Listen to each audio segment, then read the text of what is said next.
So yun, good morning mga paps, mga kapadyak. Ayan, dito tayo ngayon sa Paps Bike Shop. Ito yung bike shop ko, syempre. Ayan. Sa mga nagtatanong kung available na yung Olympus Deimos, available na yung 1x13 speed, naka-hydraulic, naka-hollow tech, naka-tanwol yung gulong. Ayan, available na ulit yung black red, black blue, at saka black gray. Ayan, green na lang kasi yung available, kaya nag-restock na tayo. Kasi may mga nag-order din sa atin ngayon.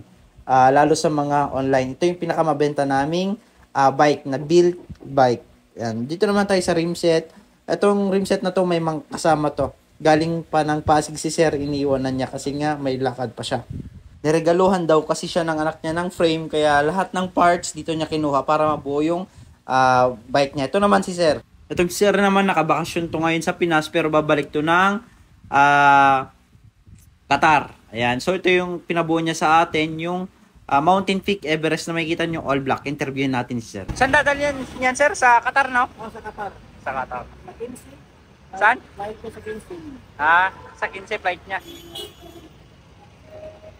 May grupo ka dun, Sir? May grupo ng bike? Kami lang, mga kasama ka trabaho. Yeah.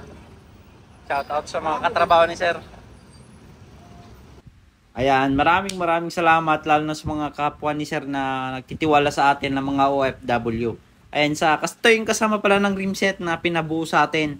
Ayan, buong bike na order niya, frame lang yung sa kanya, lahat ng parts dito niya nabili. Kasi nga, nakikita niya quality at syempre affordable yung price. Ito yung cogs niya, microspline, naka 1x12 pala si Sir na straight Jore.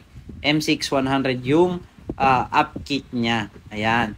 So, maraming salamat din pala tong kay Grab Rider. Ito, suki namin. Taga Commonwealth pa yan. Bawat upgrade niya, pupunta siya dito sa amin. Ayan. Meron din tayong mga dumating na mga rim, mga hubs. At syempre, gustong magpasalamat pa rin sa araw-araw nating mga buyers. Sa araw-araw yan. Pag bumili kayo ng rim set sa amin sa online, ganyan, kabalot. Ang kapal niyan. Syempre, mga bumili ng Paps Pro 1 hub, Paps Pro 2, mga fork, mga gulong. Ayan, marami pa. Mga spoke. Ayan, meron din.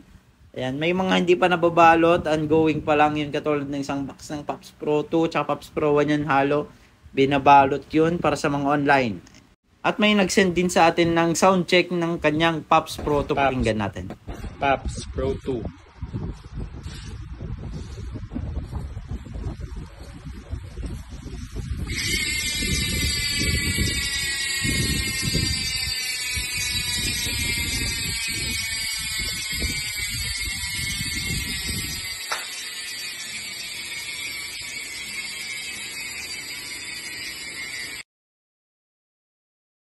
Maraming lugar naman na gusto magpakita ng suporta at gustong bumili ng item namin sa Paps Bike Shop, visit lang kayo sa mga legit account namin katulad dito sa TikTok, Lazada, Shopee kung gusto niyo makamura dito sa TikTok. Ayan, tsaka sa Lazada katulad ng Paps Bike Shop Official, Jason Bike Parts, Bikers Need. Dito lang kayo makipag-transact at mag-order kasi ito yung mga legit account namin. Thank you!